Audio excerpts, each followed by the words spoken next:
అతనికి వచ్చిన ఆపదలు నాకు వస్తే ఖచ్చితంగా పిచ్చి హాస్పిటల్లో చేరేవాడిని, ఖచ్చితంగా పిచ్చి హాస్పిటల్లో చేరేదాన్ని.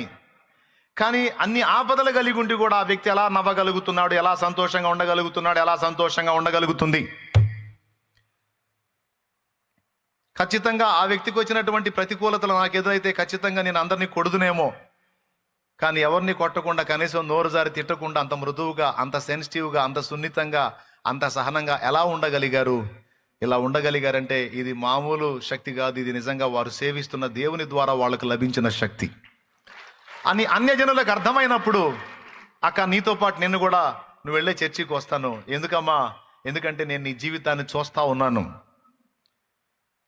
ఎలాంటి ప్రతికూలతలలో కూడా నీ పెదాల మీద చిరునవ్వు పోవటం లేదు, చాలా సంతోషంగా ఉంటావు, నింపాదిగా ఉంటావు. నీకున్న సమస్యలు 24 ఉంటే వాటన్నిటిని పక్కన పెట్టుకొని మాలాంటి వాళ్ళ సమస్యలను ఆదరిస్తూ ఉంటావు, ధైర్యపరుస్తూ ఉంటావు, వెన్నుతడతా